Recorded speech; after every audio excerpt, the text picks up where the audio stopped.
Este día oficialmente ya entrega ya con el nuevo administración el responsabilidad para manejar con el gobierno del país.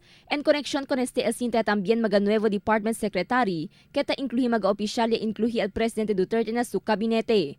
Na Department of Labor and Employment, el cinta ya el nuevo secretary na nombre de Silvestre Bello.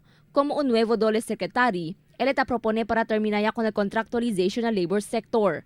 Aunque tiene ta existi anti-contractualization law, pero debe según con este estricto implementa.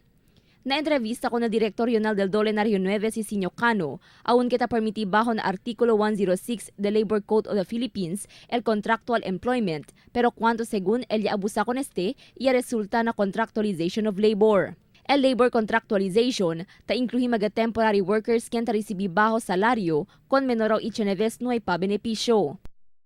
In-house contractor, bawal yun.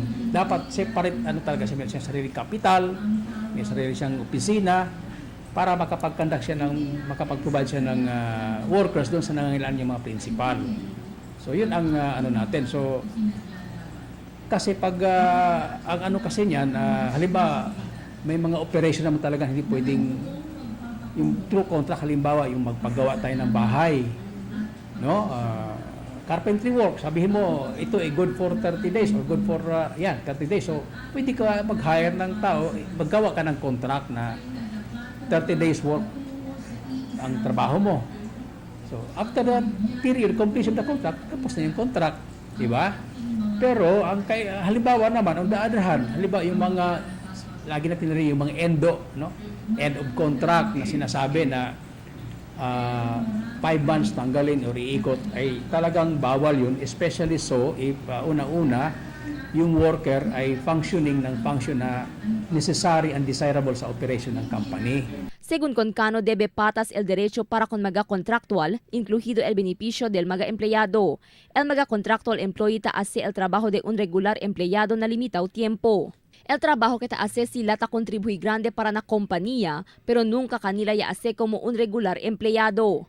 The worker should be able to benefit the statutory requirements, no? O benefits na sinasabi ng batas. Entitled siya sa minimum wage rates. Meron siyang social protection, meaning enrolled siya sa SSS, sa PhilHealth, sa pag-ibig. So, yun ang issue diyan na kung kaya inaalaw sa batas yung contractuals. Kaya lang we have to qualify it, no? Talagang merong independent contractor na rehistrado sa para maiwasan natin yung labor only contracting.